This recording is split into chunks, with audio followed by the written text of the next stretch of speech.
Hey guys, check out this piece of Stone Coat Countertop sample board that we just finished. This is just a beautiful iridescence blue earth that we put in there. We did a lot of really neat effects that are super easy to replicate.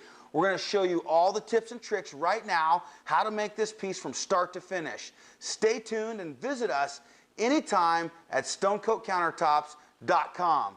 Enjoy the video.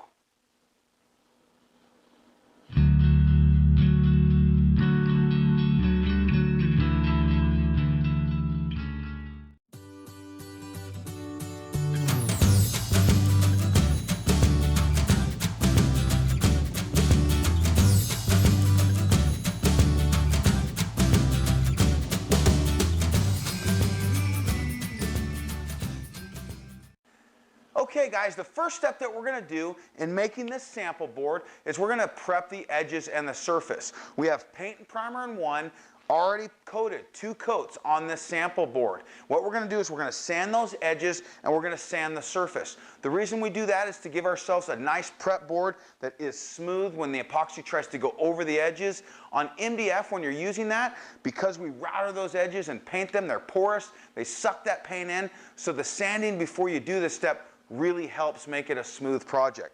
So I'll go ahead and sand this real quick, and what I'll do is I'll just quickly sand the surface. Just make sure that feels smooth. Alright, I don't feel any nibs or nubs there, and then I just sand those edges. Be sure not to sand through your paint, and it doesn't take much just to make those feel, oh yeah, feel really nice and smooth. So that's what I'm doing here. Then I'm going to wipe that dust off. And let's set it back up on our little paint tripods here. And we're going to get started. All right, what we're going to do today is we're going to make a light brown sample with a couple different techniques that I'm going to show you that are really simple, but they look extremely detailed and extremely beautiful when you're done. The first thing that we're going to do is we're going to take 2 of our base color tints. We have our chocolate and our buttercream. And what I'm going to do is I'm going to mix these together to create my own custom color. I want to go with a lighter shade of brown than we already have with this Ethiopia. So first thing I'm going to do is mix these together, then I'm going to pre-paint the edges of my project.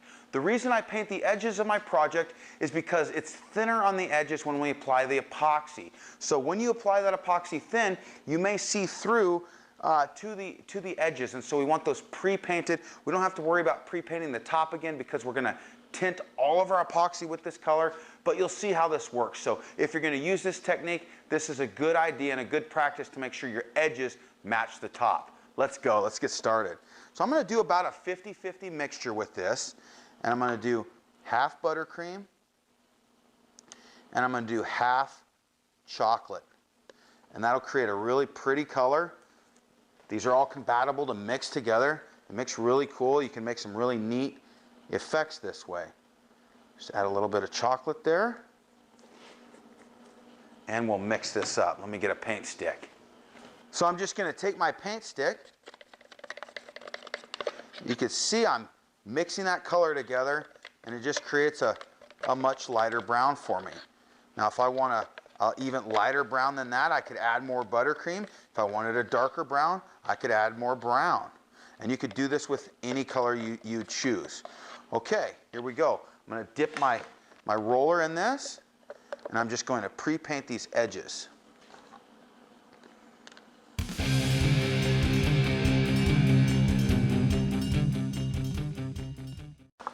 Okay, we got our edges all painted. We're going to let that dry, and we'll come back and we'll start our epoxy coat. We'll see you in a moment. Okay, after we've mixed up our clear Stone Coat Countertop epoxy, we'll take our chocolate and our buttercream base tints that we mixed up, and we'll add those into our mix here, and we'll tint this entire batch of epoxy this color. It's going to make our epoxy opaque, where you don't see through it. But this gives another element and new effects to the actual countertop. Let's mix that in, and I like to do this after I've already mixed the clear part A and part B together.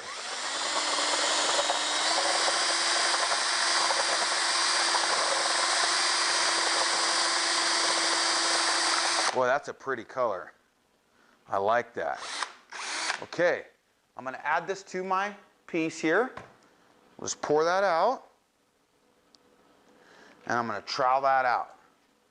Let's trowel that. I'm going to bring it close to my edges.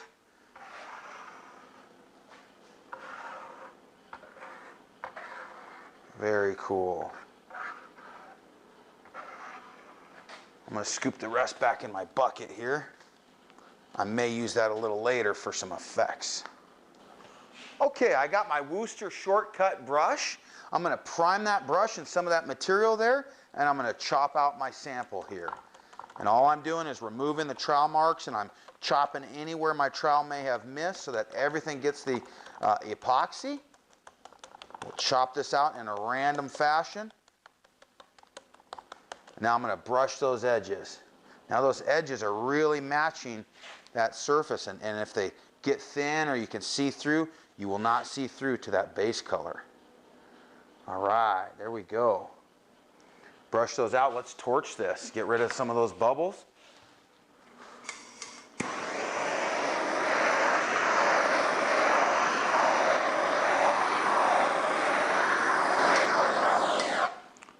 Okay, after we get this piece torched out, what I'm going to do is I'm going to do a little bit of striations through this. I'm just going to take, this first color is Almond. I'm going to use Almond, I'm going to use gloss white, I'm going to use gloss black, and I'm going to use bright copper, all in Rust-Oleum spray paint. I want to make sure I shake those up real good, and I'm just going to take and I'm going to run some striated lines right across this just to give it some color.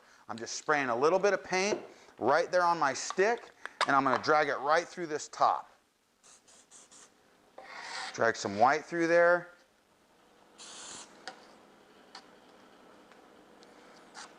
All right, we'll get some black in there and we'll get some bright copper. This is a real simple color to do, but it's really pretty when you're done. There's some black. We'll really push all that around now. All right, and then I'm just going to use some copper.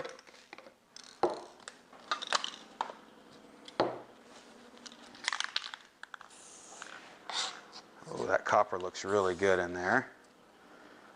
Okay. Very cool. Now I'm just going to use this stick, just really move these colors into that epoxy. I don't want that paint sitting on the surface. I want to move it in there. Get it in there really well. Now I'm going to come here and I'm going to hit this with some metallics. We're going to use 3 colors of metallics. We're going to use coffee, we're going to use gold, and we're going to use a little bit of blue earth. I'm going to test my spray to make sure it's coming out right. There we go. Let's just hit some gold on there. Let's hit some, going to shake these up really good. We're going to hit some coffee on here.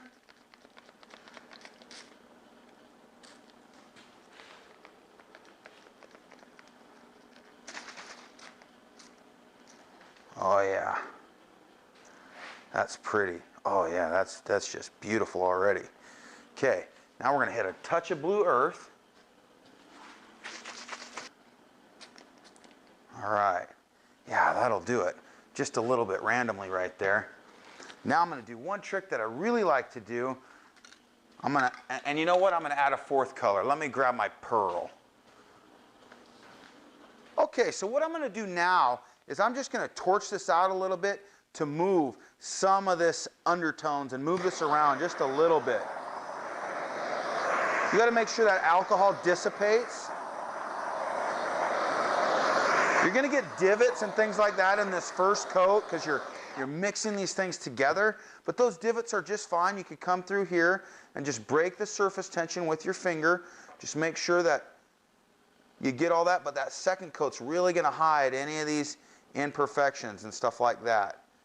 We're going to do this, and then we're going to hit this with a little bit of black spray paint, and we're going to fracture that with a 4th metallic. We're going to use some pearl. I really like using those two together. Gives it a really neat effect. Let's do that. All right, so what I'm going to do, make sure my pearl's shooting right. I'm going to fog some black on there, and I'm just going to hit it immediately with some pearl. This will darken our piece a little bit. but I like it. Oh goodness, this is gonna look neat. That just gives it some really beautiful layers. And that's super simple to do. Comes out awesome. Okay.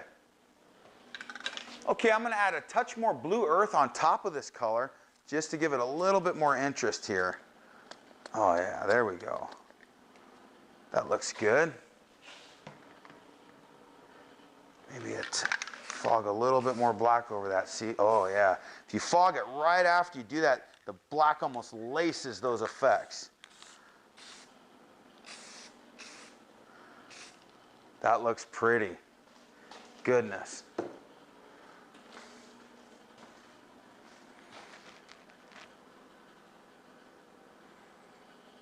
Let's layer a little more gold. It's fun to layer these colors. You really start to get more and more effect that way. I'll just layer a little bit more coffee over that.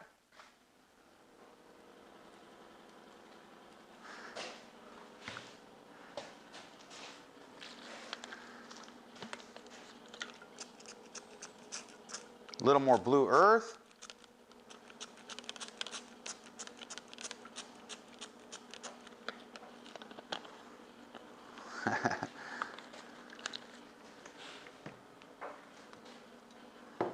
Let's fog a touch of white on there. Just a touch of white spray paint. And I think we'll leave that one alone. I like that. That is pretty. You see through all those different colors right into that tinted base of your custom mixed color. And this just looks really neat. I love the depth. It's beautiful. And you could do that. You can just layer and layer and layer until you're happy. I'm going to walk away at this point, and I could come back and torch if I want to move this a little bit. You want to wait till that alcohol's dissipated, but you can torch this out. And then now any divots that I don't like, I could come back here and just touch and move and make sure I like the way they look. And I usually wait to do my finger painting. A lot of that's at the end so I don't get my tools all sticky.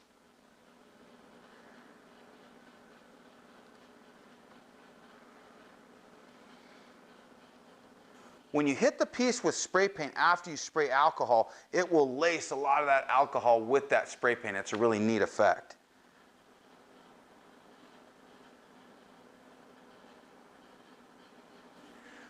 Okay, what we did on this piece was really quite simple. I know it looks complicated, but it's really just a few steps put together. We started with an MDF panel, pre-painted with paint and primer in one, tinted in Ethiopia. That's a paint and primer in one color you can pick up at your local Home Depot.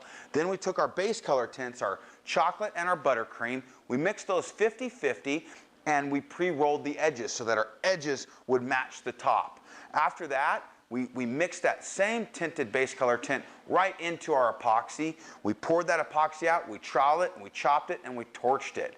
Next, what we did is we came through with our spray paints. We had our almond, our white, our black, and our copper. We took our paint stick and we drug those through to give it some visual interest underneath anything that you see through. You don't want just a blank canvas. You like some striations, and that gave us some veins, and we covered a lot of that up, but you may see some of that in pieces when you're doing it and like it and stop right there. After that, we used our metallic spray paints. We used our coffee, our gold, our pearl with our black, and also with our blue earth. We sprayed those out, and I just layered them at that point, spraying a little bit of black and white as I went until I was happy. And as this piece, you know, as you spray metallics and do these effects, the piece will level out and kind of move a little bit. You can do these effects later in the pour sometimes and test that and see what you think later, because we know we're going to do a clear coat over this, and that's going to really get it flat. So you can work this and mess with it and tap it and really get the effects that you like. And if you have a little divot here and there, it's going to get covered by that second clear coat. So we got this piece all wrapped up. I really like this sample. Beautiful color combination, but what's really important to remember is you can mix the base tints together. You can do the same thing with the metallic powders and the metallics and alcohol. You can mix those to create your own unique special colors. Hey guys, thanks for watching our video on how to make this really cool sample. I love the blue earth and the subtleness that we're getting mixed with those two base color tints. It's really a beautiful effect. Remember, don't just do what we do. You can play with this, mess with the recipes, and create your own masterpieces. Give us a call anytime for free project support and visit us at stonecoatcountertops.com. And remember, until next time, you got this from Stone Coat Countertops. We'll see you soon.